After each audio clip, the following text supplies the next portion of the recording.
Camp counselors of Reddit, what is the most NSFW thing you've seen happen at camp? Day 1 at camp, we jumped out of the bus and ran around because we were so excited. My friend ran behind the bus and the bus ran him over. He was rushed off by ambulance. We didn't see him for another 3 months. I was a counselor at a day camp. We took kids to the zoo. A kid shoved his thumb fully inside a petting zoo goat's butt. I asked him why and he just shrugged, looking at me like I'm the idiot. I felt bad for the goat, but it was still standing next to him, so maybe it was into it. Male goats actually have the second largest prostate of all mammals. I wouldn't be surprised if it was totally into it. Edit, holy F_K, gold? Seriously? I totally made this up when I was wine drunk last night. Doesn't it sound like it could be kinda true though? Day 1 at camp, we jumped out of the bus and ran around because we were so excited. My friend ran behind the bus and the bus ran him over. He was rushed off by ambulance. We didn't see him for another 3 months. I was a counselor at a day camp. We took kids to the zoo. A kid shoved his thumb fully inside a petting zoo goat's butt. I asked him why and he just shrugged, looking at me like I'm the idiot. I felt bad for the goat, but it was still standing next to him, so maybe it was into it. Male goats actually have the second largest prostate of all mammals. I wouldn't be surprised if it was totally into it. Edit, holy F_K, gold? Seriously? I totally made this up when I was wine drunk last night. Doesn't it sound like it could be kinda true though? I had 2 twin brothers that were very handsy with each other. One day one of them came to me crying because his brother had bit his tongue after he tried kissing him. Andy and Ollie, back to you Andy, back to you Ollie. This summer I walked in on 5 15 to 16-year-olds touching ballsacks together while comparing testicle size. That was a fun incident report to fill out. Edit, for the record, the incident report doesn't get them in trouble. It's more of a thing to protect me and the other counselors if a kid were to tell their parents. Hopefully they said no homo, otherwise it would be pretty gay. Well, it isn't gay unless the balls touch.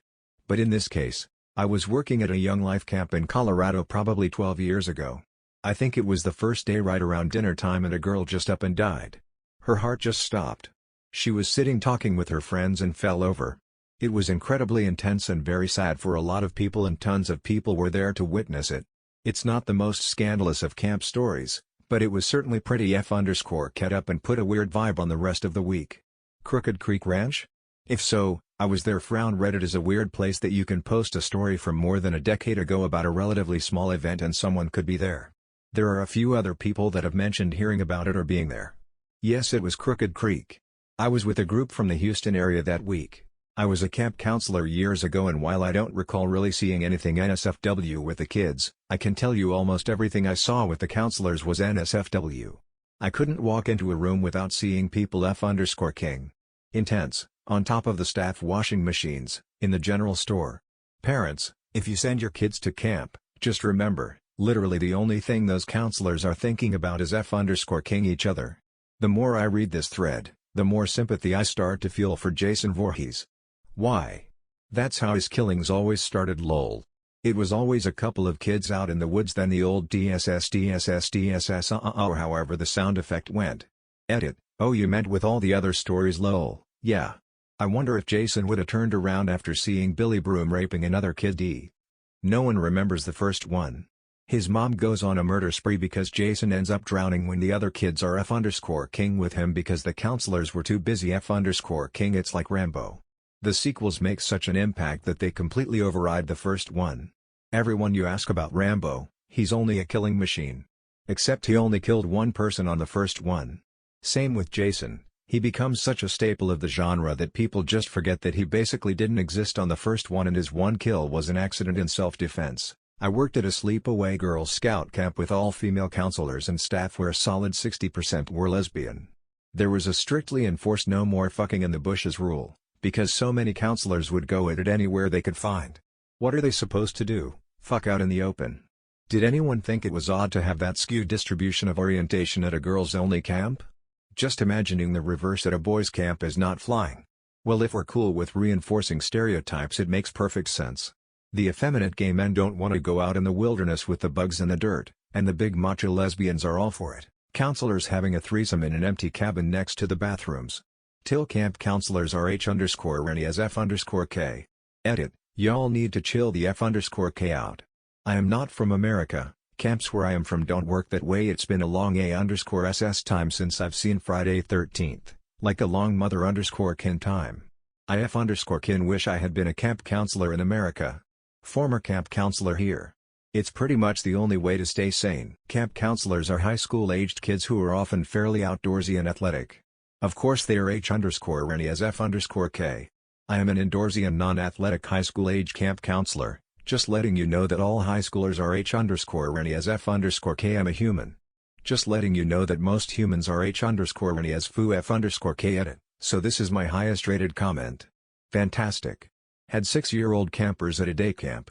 After swimming, found 2 of them facing each other naked in the locker room. They were standing there, hitting each other's erect penises and making the boing boing sounds. This actually happened earlier today. I work at a summer day camp at a local park with kids in kindergarten age group. Interesting/gross things happen almost every day with kids at that age, but today's events took the cake. Basically, this 6-year-old boy found a dead bird in the grass and decided it would be fun to pick it up and smear the blood and guts all over his hands and arms. After doing that, he started chasing around other campers to try to share his bird entrails on them. I had the pleasure of catching the gore-covered kid, ripping the bird's ravaged carcass out of his hands, and spending half an hour in the bathroom getting him and myself cleaned up. When I asked him why the heck he picked up a dead animal, he said that he thought it was something awesome to do. In high school I was a counselor at a community outdoor camp where a lot of the kids who attended were there just because their parents needed to put them somewhere. These kids were typically 8 to 12 years old.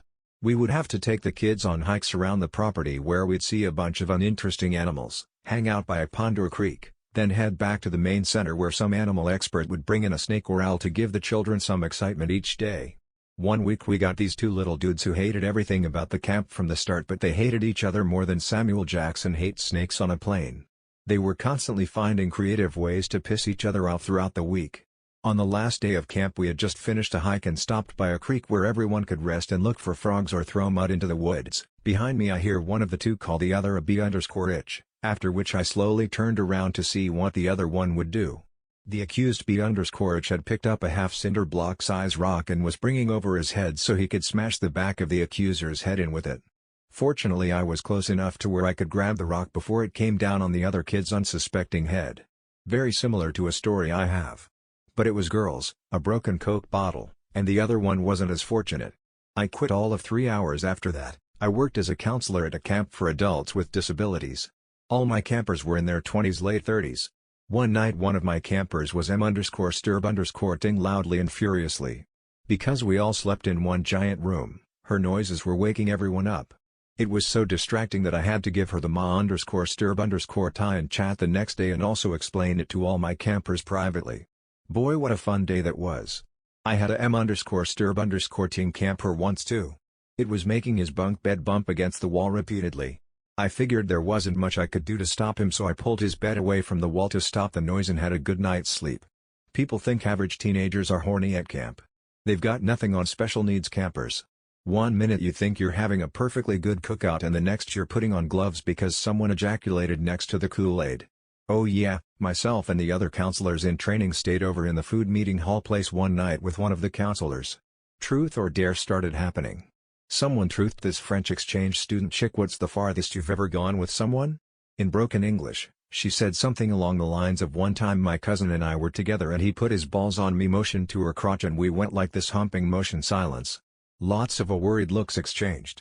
Next person's turn. After reading about all the camp counselors having S_X with each other, I've decided I'm gonna be a camp counselor. I'm a ex-camp counselor. Tons of S_X. But not enough for the stress that you get from those little shits 24/7. Being a camp counselor prepares you for family life. You bang someone at night and have to deal with the kids in the morning. Who would have thought? Camp medic is a better option.